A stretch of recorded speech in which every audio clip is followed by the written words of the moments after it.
look for an occupation that you like, and you will not need to labor for a single day in your life. Welcome to Career Corner.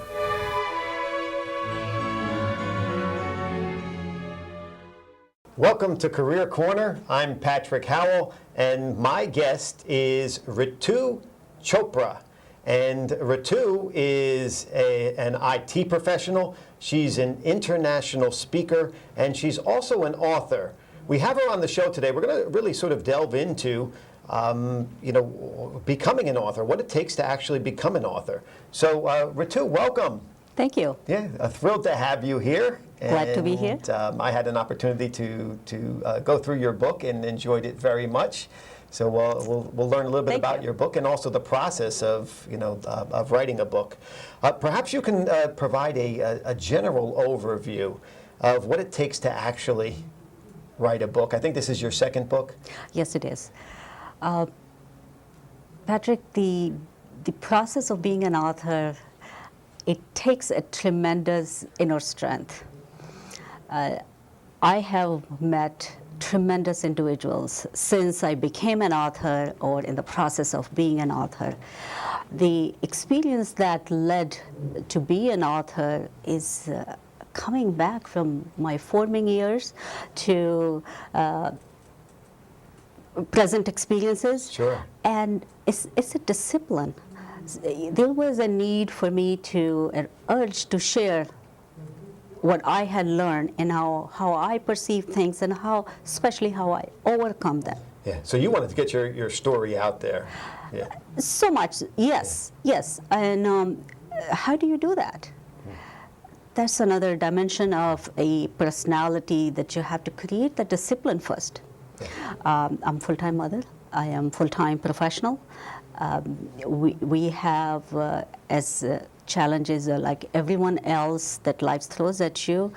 To write a book creates a complete different set of responsibilities as an individual and an author, especially the audience that you're writing for. Sure. You have to stand by what you believe in and what the message you're presenting to them. Mm-hmm. Yeah. So, and we're going to talk, a whole lot about that. I think during our interview here. For the benefit of the folks who are watching at home, right? There are probably viewers with a tremendous amount of experience, and just about probably 8 out of 10 people I've ever met in my life said they want to become an author, right? So it takes a lot of work. There's a lot to becoming an author. That's why not everybody does it. What is the time investment needed? I mean, can someone just do they need to lock themselves in a wood cabin for 6 months, or could they do it bit by bit? It depends. It depends on what you believe in, what you are trying to present. There are people that I have met have done books on scientific research. They have done books based on their experiences or on their hobby, and they can turn around, put something together, an online published version in 6 months or less. I have met some of my manuscript reviewers had been putting their experiences together for 26 up to 30 years and then wrote the book. Yeah, okay. Tremendous amount of expertise and experience goes behind it. It depends on the topic. My topic is more of a philosophical topic. Why don't you tell us a little bit about that? What is the central message that you're trying to get out of Mastering Life? Mastering Life is a guide to self-discovery, self-improvement, and spiritualization. The process itself is understanding, having an inquiry, introspection, and a self-analysis of your own strengths and your own weaknesses, and working towards your goals, what your priorities are that you set, what's important to you, working at achieving them at your pace and at your strength. So the Mastering Life, which process is that I think I would like to I hope you do, because I absolutely love the cover of Mastering Life. As you know, I'm a member of the Institute for Advanced Human Performance, and so the title of Mastering Life really caught me. So tell us a little bit about the picture even. I'm glad to hear that. So subtitle of it is that exploring your untapped potential to reach new heights. The idea behind it and this picture that I have is really philosophical. So when we set a goal and we try to reach a peak, remember that just looking at this a simple picture that most of us have seen several times. So when we go from peak to peak, philosophically speaking, that we achieve something and we shoot for something higher. Between those peaks, there are valleys. So those are our weaknesses or fears or some areas that we still have to overcome. That's human life. Yeah, of course. And that's a really important message here is to keep working out at your pace. So you took some time to think about this cover. This wasn't just, you didn't just pull the cover out, you know. Absolutely. And another thought that I had looking at this picture was that, okay, when we are looking at a peak and a height, there are some shaded, there are some gray areas as well. There are some darknesses. Even though we are shooting higher, reaching somewhere, and we're confident and all charged up, but still there are moments that we self-doubt. There are people in our lives would criticize. You begin to look at, am I doing the right thing? Yes. So even though we are going in the right direction, so to speak, to a new peak, we still have some moments of those disappointments. Yeah. So the idea here in Mastering Life is believing in yourself, knowing your strengths, working at your pace, and at least give it a try. Yeah, and you know the one thing that I'm curious of is the subtitle of exploring your untapped potential to reach new heights. Mm-hmm. For someone at home, right there again, because viewers at home may want to take on this endeavor of writing a book, and there is that sort of self-analysis, that self-talk, mm-hmm. that oftentimes we get started in something and then it gets put off. From the standpoint of untapping that new strength, mm-hmm. to actually commit to and finish a book like this, what kind of recommendations might you give to someone? The whole message of this untapped potential, which it takes to, is the self-inquiry, as you very rightly said that. It's the ongoing process. Mm-hmm. So it's not like a one-time thing. Once we sit down, write a survey, and and have question and answer filled out, and then set up a goal, and okay, we'll get there, and we try to get there. The self-inquiry and introspection is an ongoing process. Once we overcome some fears, there's something else. Okay. So the introspection is an ongoing as Mastering Life. So you work at your strengths, at your paces, and keep going for the next peak. So if you're someone who's engaged in an endeavor of becoming an author, but you've put it down for 5 years, that's okay, right? Just to recognize it that it's time to get back. Maybe you're in a valley. I think so too, because for me, this book was in the making for the last 15 years. Was it? Okay, so yeah. And this was a New Year's resolution that year. I decided to write this book. I had self-imposed deadlines. I meet them.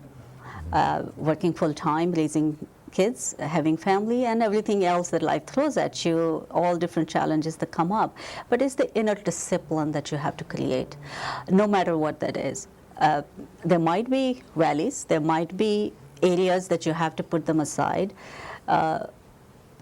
It's the goal that you're trying to reach and what it takes. Yeah. And as you asked, people out there who might be willing to write themselves. It depends on the topic.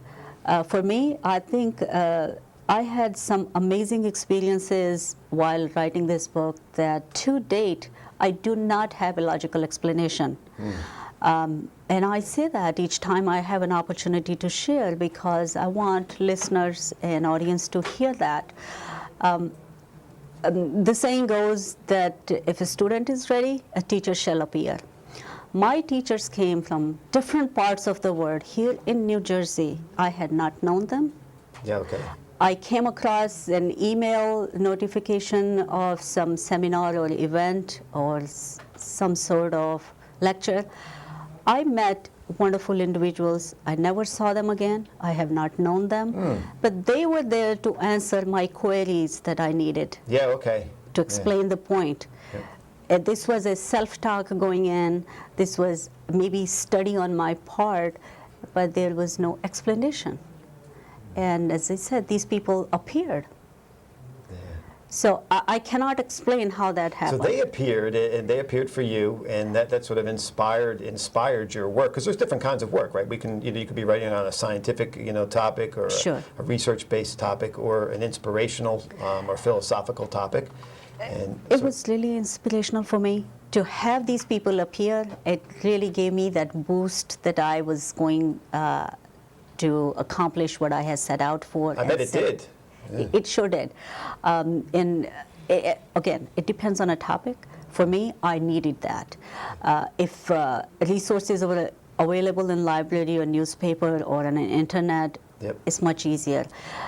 They don't give you that assurance. You get answers maybe, but the assurance doesn't come. For a topic like that, Mastering Life, as an author, it was important to stand by what I'm trying to express. Of course. And I needed many answers myself.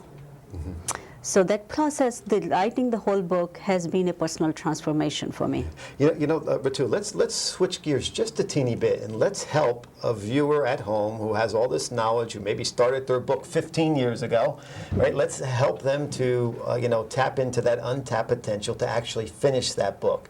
And based off of your work, are there a few routines or habits that you would recommend someone really take on in order to sort of actually get this work done, this creative work? Yes, Patrick, I definitely think that a discipline is must. Regardless of what kind of topic you're writing, a discipline is must. Either it's for me, I have a self-imposed deadline. The goal could be a month, a year, or years, but creating a discipline of doing something to get closer to the goal. Yeah. That is putting your thoughts together. It's just the manuscript. There's a whole lot involved publishing it. Yeah. So once you have put together your book or manuscript, I went through understanding the whole publishing industry and the challenges of that. I didn't think of that until the manuscript was done. Okay, yeah, so there's a whole lot of moving Yes. parts. It's not just, here's a book, I wrote Yes. it down and put it Yes. out there. You got to make it look pretty, you got to get it published. Yes, and you have to be able to explain your ideas in a sentence or two. What are you trying to express? Why your message is different than others? Yeah, I love the fact too that you have an IT background, that you're an entrepreneur, and that you are an author. That you're combining all of them to write a book that's that's inspirational, that can actually move other people and help impact their lives. With that said, and we have about a minute and a half left, maybe even a little less. What excites you most about this book, and how did it impact you? As you said, I'm an IT professional. I deal with complex technical systems, and I work with engineers and architects. They're completely technical and know what they do well. And understanding that and stepping away from all that and looking at the philosophical content, these are two separate words. To me, it all came together when I got involved into the self-study of philosophy. Here at work in my daily profession, I am trying to manage processes and people, and outside of work, I'm trying to understand human behavior and people. So putting them together, it was a fascinating process, and it was truly a transformation, a personal transformation for me too. Yeah, I'm sure it was, and I'm sure that your work, as it gets out there, not only in helping people to understand the process of writing a book, but the actual work itself, the creative work, will impact people as they read it. So, Ritu, it was a pleasure to have you on the show, and I think we learned a great deal. Thank you very much for watching Career Corner, and our guest, Ritu Chopra, IT professional, entrepreneur, international speaker, and the author of Mastering Life. We'll be back soon.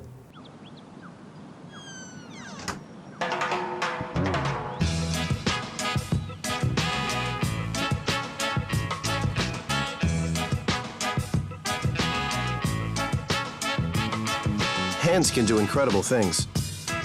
Now they can even help save a life with hands-only CPR. If you see an adult suddenly collapse, just call 911, then push hard and fast in the center of the chest until help arrives. Learn more at handsonlycpr.org. Welcome back to Career Corner, and I'm Patrick Howell, your host. My guest right now is Madelaine Sayko, and Madelaine is a dear friend of mine. I'm actually thrilled to have her on the show. She is the president of Cognitive Compass, and she'll tell us all about it. Welcome, Madelaine. Thank you very much. Thanks, Patrick, for having me today. Yeah, and you made it, right? You made it. I made it despite traffic and traffic jams, etc.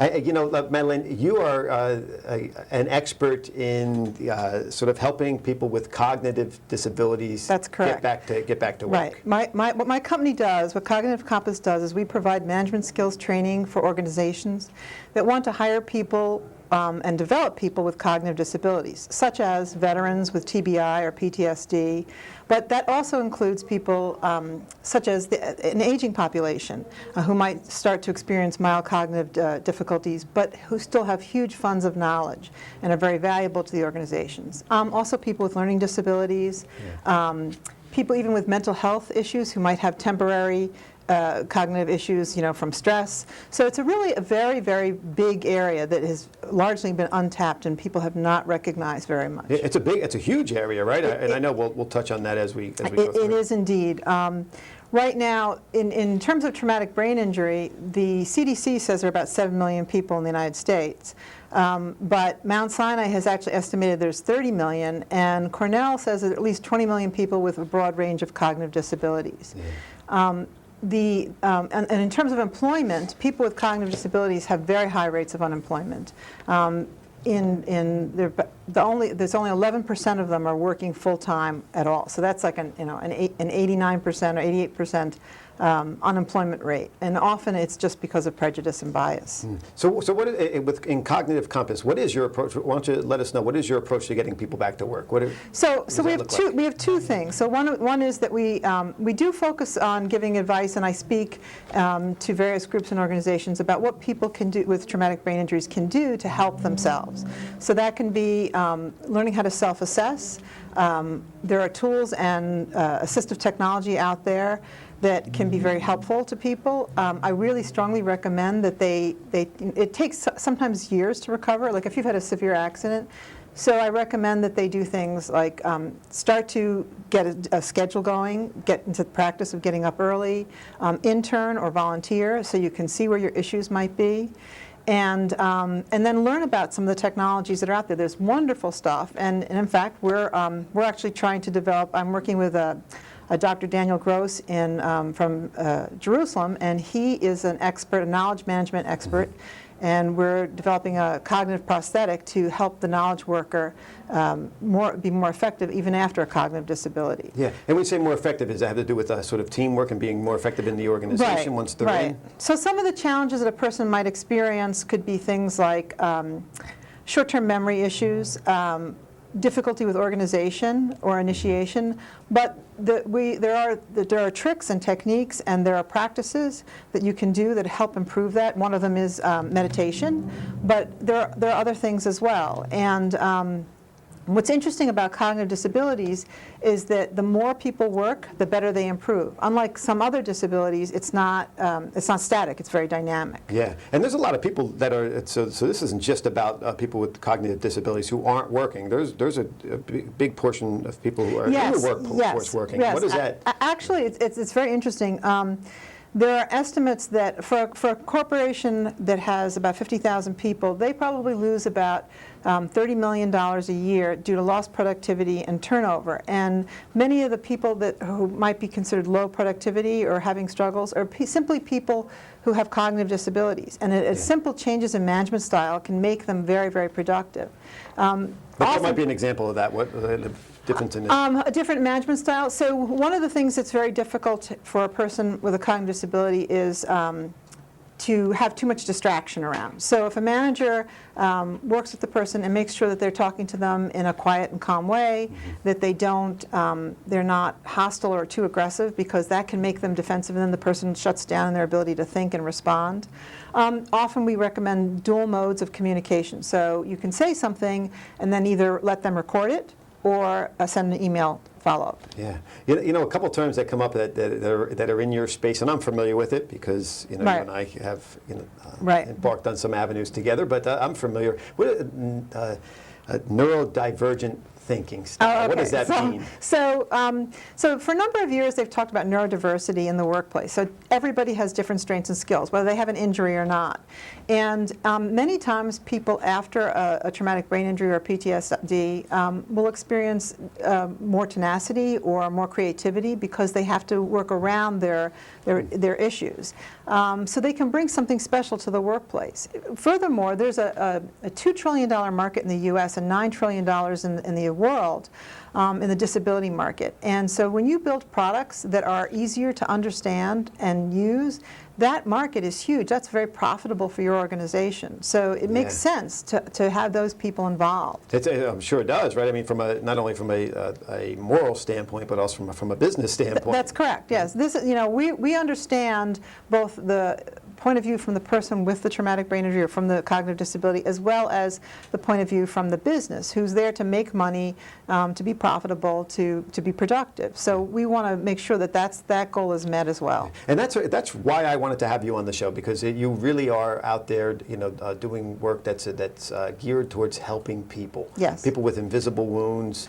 That Yes. go unnoticed oftentimes, right? Yes. And they face certain challenges. What are maybe some challenges that somebody with an invisible wound faces when they're looking for a job? The biggest problems that people with invisible wounds experience is, number one, they don't know how they'll fit in or whether they can do the things that they used to do. A lot of veterans, for example, don't even reveal their veteran status, even though that gives them some advantages, but they're afraid to say it because it's assumed that if they're a veteran, then they're going to have problems on the job, or they're not going to be able to think clearly.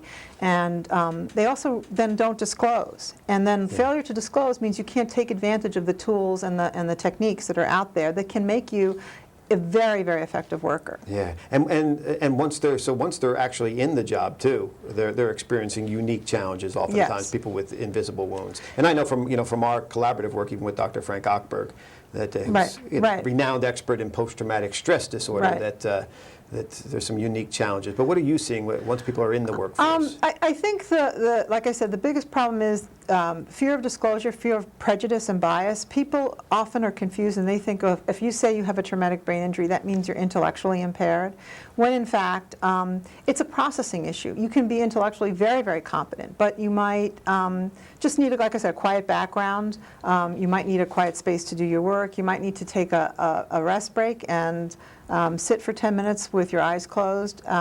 So it's not necessarily complex. There is, of course, a wide range of individuals, and some individuals are more significantly impaired than others. Yeah. Are organizations now, are they sort of accepting this kind of practice? Okay, that certain people need a quick meditation break or a quick, walk, or is that still an uphill battle? It's still somewhat of an uphill battle. There's more and more studies that show that all workers benefit from these things, and that's the beauty of this, is that the programs that we recommend are beneficial to everybody. So it's a slow challenge. Many organizations are supportive of trying to rehire veterans, who sacrifice their lives for the country or put their lives on line. So they want to rehire them. There is an increased effort for disability employment. There's the aging workforce. 85% of all baby boomers plan to continue working past the age of 65. People got to go and go and go. Where's retirement? So forget it. The economy has been taking care of that. Yeah. So understanding these issues, understanding like a short-term memory or focus or concentration issues, and we also have 4% of the college graduates have learning disabilities, which are very similar. Really? Is it that high? It's very, very high. And they've gone through supports because of the ADA. They have had supports all of their lives, and then they go into the workplace and the supports have gone. So having managers who can understand those are not obstacles to prevent highly productive workers. There's great advantages to them. Yeah, it sounds like it. So someone, right, a viewer at home who may have an invisible wound, or, cognitive disability of any sort, and perhaps they're not working. What advice would you give to them as an expert, in this field to actually start getting out and looking for employment? Any kind of advice you might be able to give to somebody to? As I said before, I think that it's really important for people to volunteer and to do internships, to be out in the community. A lot of people with brain injuries, for example, tend to be isolated. You're going to fail. You're going to make mistakes. You can't be embarrassed. You have to have grace with yourself. But keep going forward. Be positive. It can be very stressful. Find a positive support group. Surround yourself with positive people. Yeah, and we know from the research that sort of a community environment, getting out and doing things is, sort of carries a lot of weight, and it sort of drives us forward. So you're saying for this population as well, same exact. It's very important because it's literally relearning certain things, and like I said, it's dynamic. People improve tremendously. Yeah, Matt, why don't you tell us what brought you to this work? So very interesting. I'll try and be brief. In September of 2001, I was in the World Trade Center, and though I was on the bottom floor, and I escaped totally unharmed, it was a fairly significant event, and I did experience some PTSD from it. And it also made me feel I wanted to change my career. I had a background in technology and healthcare, and I wanted to go and do good in the world. Then in 2005, I moved into the public sector, and then in 2005, I had a very severe car accident, and I had a traumatic brain injury. And through the process of my own recovery and trying to return to work, and then I got very involved as an advocate. And in my advocacy, I met a lot of veterans. I met a lot of other people, civilians, who were struggling. I did a lot of research. I talked to some of the most known experts in the field, and I thought, these people need to want to go back to work. There is a saying amongst people with brain injury, if there's any group of people who want to pay their taxes, it's people with brain injury because they'd love to be able to work. So I saw this as an opportunity to help businesses. I also have, I'm in the middle of a master's in organizational dynamics. And Andy Imperato from Senator Harkin's office introduced me to Frank, and then Frank introduced me to you, as you know. Dr. Ochberg, right? Yeah, Dr. Ochberg. Yeah. And Dr. Ochberg is a specialist in post-traumatic stress. And then you have the strong organizational dynamic background. It's a strong overlap with the positive psychology because those are all things that are really important for people. Exactly, and I know we've talked because that's my field, as a positive psychology person and someone in organizational development, sort of combining with the stuff that you do. I'm curious, because obviously you're the right person to be the expert in the field. I mean, you not only live it from from an academic standpoint, the research end of things, from a business standpoint, but you've been through it. I mean, yes. You've lived it. What excites you most about this work? Well, there's two things. So one of them is that I really enjoy seeing people return to work, and I know people who become physicians, lawyers, administrators, educators. It's wonderful to see people feel powerful and productive. It helps them heal, but it's just I think Freud said the two most important things in this world were love and work, and so, that gives you a real sense of self. Yep. And the other thing is the paradigm shift in organizations when they realize this is not going to ruin them, that this is going to be a positive. Excellent. We have a minute left. So for the benefit of the viewers at home, what sort of resources, maybe one or two resources are out there for people, in addition to Cognitive Compass, but what else is out there? So there are some agencies that specialize in hiring people with disabilities, and people can either get a hold of me and I'll try and point them in the right direction. There's a Job Accommodation Network, which provides some guidance. There are, of course, the Brain Injury Associations and the U.S. Brain Injury Association. So they do provide some skills. Vocational rehabilitation also provides training. Good. So it's a combination of a bunch of different groups and organizations. Yeah, it sounds like there are some, there are, in addition to Cognitive Compass, there are some other, resources out there. And one of the big things I'm hearing you say is if you're sitting on the couch now and you're watching this is to get on out and get yourself involved, get some action moving. It can happen. It can happen. Yeah. Oh. Excellent. Well, Madelaine, thank you very much for joining us on the show. And this was Career Corner. Our guest was Madelaine Sayko, and she is the president of Cognitive Compass. We will see you next time.